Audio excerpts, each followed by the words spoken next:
You picked it up 14 times today, and you don't remember doing it once. Not because you needed something. Not because anyone called. You picked it up because something inside you, something older than language, told you to look. And the wild part? That feeling has nothing to do with your phone. It existed long before screens were invented, long before electricity, long before cities.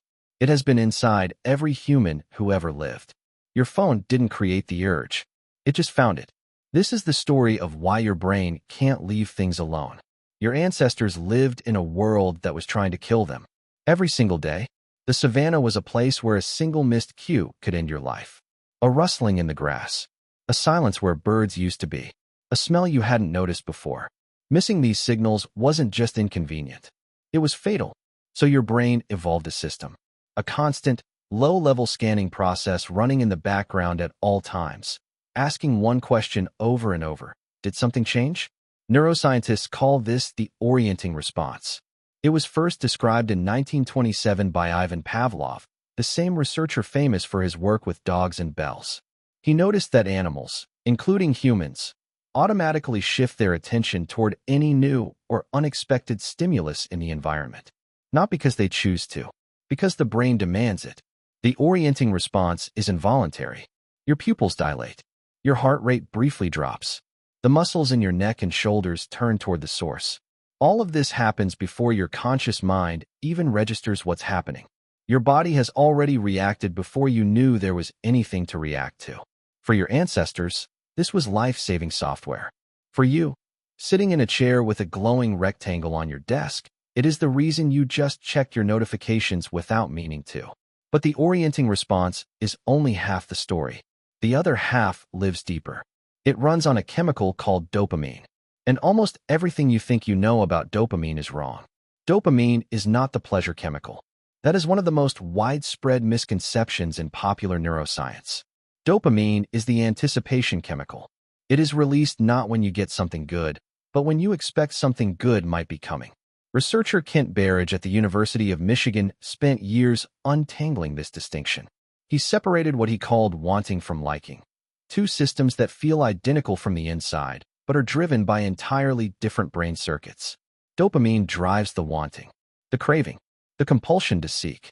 It has almost nothing to do with whether you actually enjoy what you find.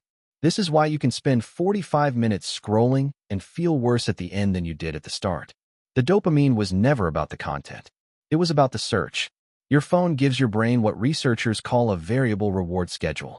This term comes from the work of behavioral psychologist B.F. Skinner, who discovered in the 1950s that animals will press a lever more obsessively when rewards come unpredictably than when they come every single time. A lever that gives food on every press gets ignored quickly. A lever that gives food sometimes, randomly, unpredictably, produces near-compulsive behavior. Your phone is that lever. Most of the time, when you check it, there's nothing interesting. A notification about an app update. A promotional email. Silence. But sometimes, unpredictably, randomly, there is something. A message from someone you care about. A piece of news that surprises you. A video that makes you laugh. Your brain can't predict when the reward will come, so it tells you to keep checking. This is not a character flaw. This is ancient hardware running on a modern interface. Think about what your ancestors were actually scanning for when their orienting response fired. They weren't checking email. They were looking for social signals. Who in the group was angry? Who was friendly? Was there a threat coming from another tribe? Had the power dynamics in the camp shifted while they were sleeping? Social information was survival information. Knowing where you stood in the group. Knowing who liked you and who didn't. Knowing about threats before they arrived. These weren't nice-to-haves. They were the difference between being protected and being abandoned. Between eating and starving. Between living and dying. Your phone is, at its core, a social information device. Every notification is potentially a social signal. Every message is data about where you stand with another person.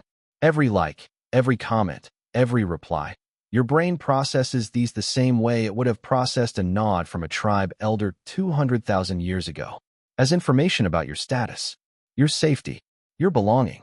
Neuroscientist Matthew Lieberman at UCLA has spent his career studying what he calls the social brain.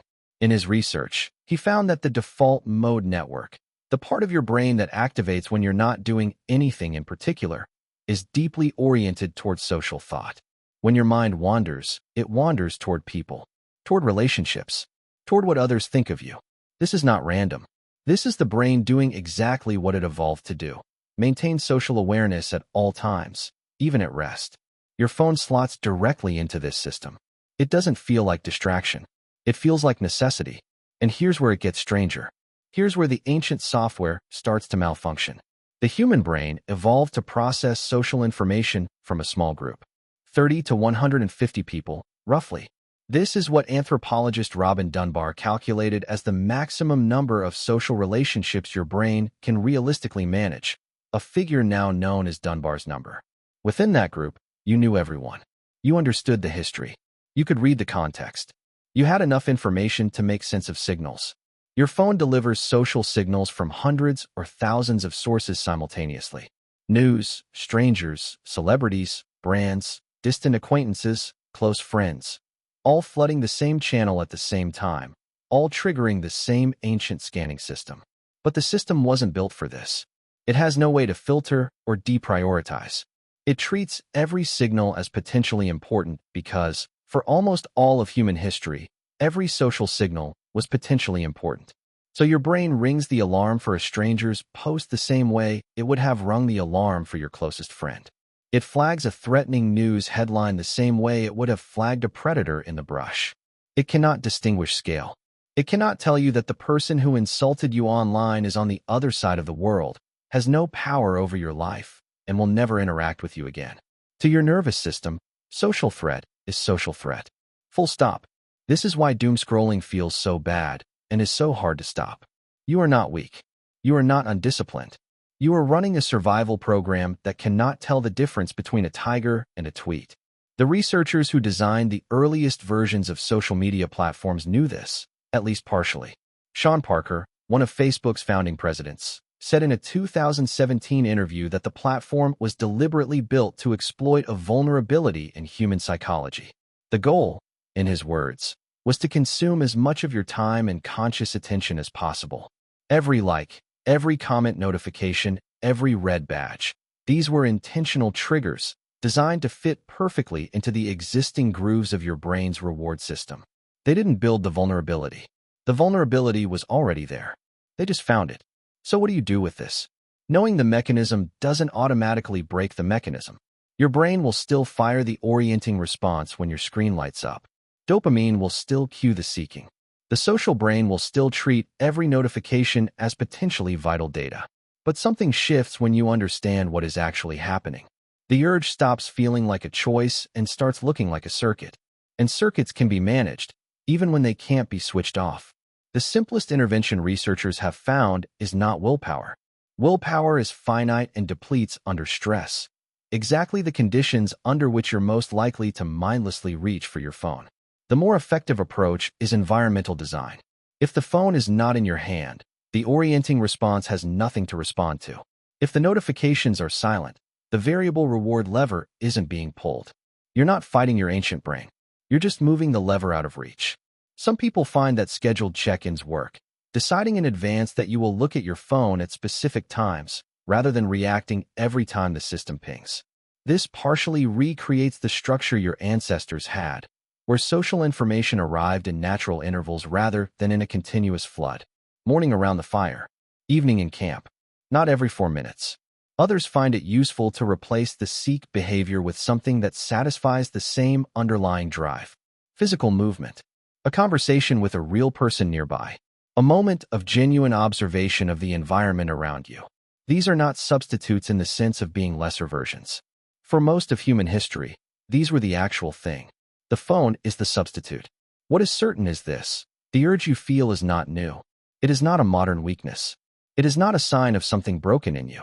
It is one of the oldest feelings your species has ever known. The need to know what is happening, who is near, and whether you are safe. Your ancestors felt it too. They just felt it while scanning the tree. Tonight, when your phone lights up and something pulls your eyes toward it before you even decide to look, you'll know exactly what that something is. It has kept your bloodline alive for 200,000 years. It just doesn't know yet that the danger is gone.